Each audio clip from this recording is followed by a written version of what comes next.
नमस्कार दोस्तों, BSNL employees union ने अपना वेबसाइट पे साझा किया है कि BSNL management has taken a decision to switch existing superannuation pension benefit to national pension system NPS.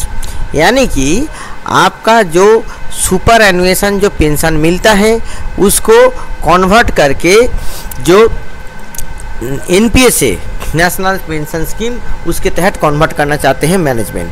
तो यहाँ पे बात ये हुआ है कि रिसेंटली जो government of India one time जो स्विचिंग करने के लिए जो फैसिलिटी ओपन किया है और वन वे वो क्या है कि आप अगर यूपीएस ले लिए हैं यूनिफाइड पेंशन स्कीम, तो यूनिफाइड पेंशन स्कीम से आप बैक कर सकते हैं नेशनल पेंशन स्कीम में। तो यहाँ पे सेंट्रल गवर्नमेंट ये ऑप्शन दिए हैं। सिमिलरली बीएसएनएल मैनेजमेंट भी ये बोल रहे हैं कि आप एक डिसीजन लिया जा रहा है कि जो सुपर एनुएशन जो पेंशन मिल रहा है उसको कन्वर्ट करके एनपीएस में किया जाए डायरेक्ट रिक्रूट एम्प्लॉयज़ के लिए। तो यहाँ पे यूनियन और एसोसिएशन आपका जो अगस्त है तो 25 अगस्त को यूनियन एसोसिएशन से मिले और यहाँ पे ये बात हुआ और यहाँ पे चर्चा हुआ सुपर एनुएशन पेंशन लेके। तो यहाँ पे जो अश्विनी कुमार एजीएस वो भी पार्टिसिपेट किए हैं और यहाँ पे अपना बात बोले हैं। तो देखिए यहाँ पे एक बात बोलना ज़रूरी है कि बीएसएनएल गठन होने से पहले 31 सितंबर तक 2000 आपका मिलता था पेंशन 37A के तहत जो सीसीएस पेंशन रूल है। उसके बाद से बीएसएनएल में कोई भी पेंशन नहीं है। अब देखिए ये जो मीटिंग हुआ है जो बीएसएनएल एम्प्लॉयज़ यूनियन ने साझा किया है, तो यहाँ पे जो एलआईसी के जो आदमी भी थे, रिप्रेजेंटेटिव भी थे, वो भी एक्सप्लेन किए हैं कि कैसे क्या क्या सुविधा है असुविधा है सुपर एनुएशन पेंशन से एनपीएस जाने के लिए। तो यहाँ पे एलआईसी कस्टोडियन है जो सुपर एनुएशन पेंशन जिसको हम लोग सुपर एनुएशन बेनिफिट के अंदर जो पेंशन होता है आप लोग देख सकते हैं। हम लोग तो पहले भी बनाए थे इसके लिए वीडियो, तो मेरा वीडियो देख सकते हैं। तो यहाँ पे एलआईसी अथॉरिटी बोले हैं स्विच करने का क्या सुविधा है। यूनियन का और एसोसिएशन का जो रिप्रेजेंटेटिव है वो भी अपना बात बोले हैं और यहाँ पे क्या क्या बेनिफिट होगा नहीं होगा इस विषय में चर्चा हुआ है। मगर देखिए दोस्तों यहाँ पे कुछ बातें हैं जो बातें यहाँ पे क्लियर करना पड़ेगा। पहला बात है सुपर एनुएशन पेंशन क्या है। देखिए सुपर एनुएशन जो बेनिफिट है सेकेंड पीआरसी का जो रिकमेंडेशन है उसके तहत मिलता है। सुपर एनुएशन बेनिफिट सेकेंड पीआरसी का रिकमेंडेशन ये था कि 30% से कम होना चाहिए। आपका जो बेसिक है बेसिक का 30% से कम होना चाहिए। मगर बहुत सारा कंपनी बहुत सारा सेंट्रल पीएसयू इससे बहुत ज़्यादा देते हैं, वो भी देख सकते हैं। मैं अपना स्क्रीन पे साझा कर दे रहा हूँ।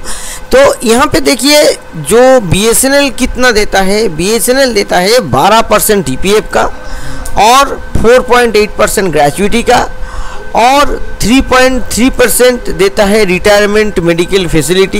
ये किसके लिए है? ये डॉट एब्जॉर्ब एम्प्लॉयज़ के लिए है, ठीक है। और आपका अगर डायरेक्ट रिक्रूट एम्प्लॉयज़ है, डायरेक्ट रिक्रूट एम्प्लॉयज़ का क्या मिलता है? 12% टीपीएफ, 4.8% ग्रेजुइटी और 3% अभी जो 5% बना है वो मिलता है आपका जो एलआईसी के द्वारा मैनेज किया हुआ जो सुपर एनुएशन पेंशन है। तो देखिए ये 2016 में क्या हुआ, 2016 में ये स्टार्ट हुआ और 2016 में आपको जाके मिला 3%। अब 2017 में आके वो मॉडिफाई होके 5% हुआ आपका सुपर एनुएशन पेंशन। अब देखिए ये जो सुपर एनुएशन पेंशन है, सुपर एनुएशन पेंशन आपका एलआईसी का जो अकाउंट है वो अकाउंट में जाता है और एलआईसी आप वो लॉगिन करके देख सकते हैं अपना पॉलिसी नंबर देके जो आपका पे स्लिप के नीचे है कि आपका कितना पैसा यहाँ पे जमा हुआ है।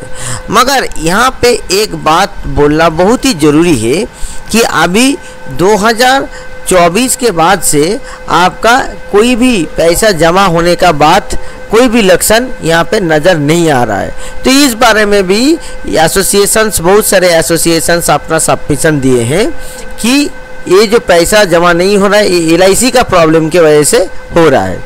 तो अभी इस परिस्थिति में LIC का रिप्रेजेंटेटिव आके बोल रहे हैं कि NPS का क्या फ़ायदा है। तो NPS जो नेशनल पेंशन स्कीम है वो ऐसा जरूरी, उसका बहुत सारा फंड मैनेजर होता है। तो बहुत सारा फंड मैनेजर में से हम लोग LIC को ही चूज़ करेंगे, ये बाय डिफ़ॉल्ट मैनेजमेंट क्यों सोच ले रहा है। हर किसी को अगर लिबर्टी है, HDFC फंड मैनेजर है, आदित्य बिरला फंड मैनेजर है, तो बहुत सारा फंड मैनेजर है। तो हम लोग डिफरेंट फंड मैनेजर चूज़ कर सकते हैं। एक फंड मैनेजर चूज करेंगे तो 1 साल के लिए है, नेक्स्ट साल आप फिर स्विच करने का आपको मौका मिलता है, ऑप्शन मिलता है। तो अगर डिफरेंट फंड मैनेजर से, तो हम लोग LIC को ही बाय डिफ़ॉल्ट क्यों चूज करेंगे, ये एक बिंदु है डिस्कस करने के लिए। इसके बारे में आप लोग जरूर कमेंट करके बताइए। दूसरा बात है कि इसका सुविधा क्या होगा, असुविधा क्या होगा, उसका बात तो अलग मगर यहाँ पे ये तो क्लियर कीजिए कि आपका जो डेफिसिट अमाउंट है सुपरएनुएशन बेनिफिट का, आपको अभी 21.8% है, मगर 8.2% बाकी है सुपरएनुएशन पेंशन का। वो आप क्या करेंगे, वो क्या आप फेज वाइज आप NPS में डालेंगे। तो ये अगर है तो बहुत अच्छा बात है। NPS में अगर आप इक्विटी और स्टॉक, इक्विटी में भी रख सकते हैं और गवर्नमेंट बॉन्ड में भी रख सकते हैं, उसका रेशियो होता है। तो ये तो हर साल में आपको अपडेट करना पड़ेगा ना। जनरली लोग जो करते हैं, जो कम उम्र के हैं, वो लोग ज़्यादा पैसा इक्विटी में रखते हैं, कम पैसा गवर्नमेंट बॉन्ड में रखते हैं। और जितना उम्र होते जाता है उसके बाद क्या करते हैं कि गवर्नमेंट बॉन्ड का अमाउंट बढ़ा देते हैं, क्योंकि तब कॉर्पस बड़ा हो चुका है, और इक्विटी को कम कर देते हैं। ऐसे ही लोग NPS जनरली करते हैं, यही ट्रेंड फॉलो किया जाता है। तो यहाँ पे अगर LIC फंड मैनेजर बन गया बाय डिफ़ॉल्ट, तो फंड मैनेजर चेंज करने का तो ऑप्शन बंद हो गया। तो अभी हम लोगों को क्या ऑप्शन मिलेगा कि ये जो गवर्नमेंट बॉन्ड में जो पैसा रखेंगे और इक्विटी में जो पैसा रखेंगे उसको चेंज कैसे करेंगे, उसका भी प्रोसीड्योर का लेके डिपार्टमेंट को LIC के द्वारा बोलना चाहिए। और ये भी यूनियंस और एसोसिएशंस को यहाँ पे ये चीज़ समझना चाहिए कि LIC जो कि 6 महीना, पिछले 6 महीना नहीं दिखा पाया कि कितना पैसा जमा हुआ है, तो LIC को क्यों बुला बुला के ला रहे हैं। अगर वो लोगों का काम करने का इच्छा नहीं है, कुछ मनसा नहीं है, तो वो लोगों को क्यों बुला के ला रहे हैं। LIC मतलब आप मानिए कि जो सुपरएनुएशन बेनिफिट का जो है, मतलब उसमें 2024 के बाद से कोई पैसा दिखाई नहीं रहा है। तो इस परिस्थिति में पैसा जमा हो रहा है कि नहीं हो रहा है, LIC का जो अकाउंट है वो खोलने के बाद OTP आता नहीं है। अगर OTP आ भी जाता है तो आधा टाइम घुसता नहीं है, सर्वर का प्रॉब्लम होता है। और उससे बाद अगर जिसका पासवर्ड है, जो पुराना पासवर्ड है, वो पासवर्ड खोलता नहीं है, आपको OTP के जरिए ही लॉगिन करना पड़ेगा। OTP क्यों, पासवर्ड क्यों नहीं खुलेगा। एक बार मैंने पासवर्ड रखा तो पासवर्ड चलना चाहिए ना। अगर पासवर्ड चेंज करने का ऑप्शन होगा तो वहाँ पे ऑप्शन देना चाहिए। मतलब एकदम बकवास टाइप का जो सुपरएनुएशन पेंशन के लिए जो LIC का वेबसाइट में मैं पहले वीडियो में भी दिखाया हूँ, पूरा एकदम बकवास करके रखा है। मगर फिर LIC को ही हम लोग बुला रहे हैं। और यहाँ पे प्रोज और कॉन्स क्या है, देखिए अगर आपका पैसा NPS में जाएगा तो रिटर्न ज़्यादा होने का संभावना है अगर आप स्मार्टली उसको इन्वेस्ट करेंगे। अगर आप स्मार्टली इन्वेस्ट नहीं करेंगे तो रिटर्न ज़्यादा नहीं होगा। हाँ, एक बात है, LIC के पास जो पैसा है, LIC तो उसमें क्या माने रिटर्न देगा वो तो बोलने का बहुत मुश्किल है, क्योंकि LIC का जो जनरल पॉलिसी होता है उसमें 4% से ज़्यादा रिटर्न होता ही नहीं है। तो आपको अगर 4% से अगर आपको रिटर्न देगा तो आपको 25 साल लगेगा पैसा दुगना होने में। 25 नहीं लगेगा, 15-16 साल तो लग जाएगा। तो LIC कितना रिटर्न दे रहा है अभी LIC का जो सुपरएनुएशन पेंशन में, उसका भी कोई क्लियर कट जवाब नहीं है। तो इसके लिए मैंने सोचा कि मैं RTI करूंगा, और RTI करके अगर कुछ इन्फॉर्मेशन मिलेगा तो मैं आप लोगों के साथ ज़रूर साझा करूंगा। मगर अभी तक पब्लिक डोमेन में डिपार्टमेंट के द्वारा कोई भी इंफॉर्मेशन यहाँ पे साझा नहीं किया गया है।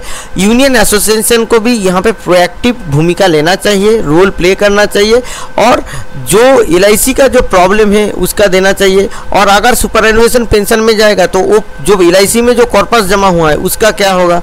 अगर कोई बीच में नौकरी छोड़ के जाना चाहता है तो उसका पैसा क्या NPS के द्वारा ट्रांसफ़र हो जाएगा, ये सब क्लैरिफिकेशन देना भी चाहिए। तो इस वीडियो को जरूर शेयर कीजिए। नमस्कार।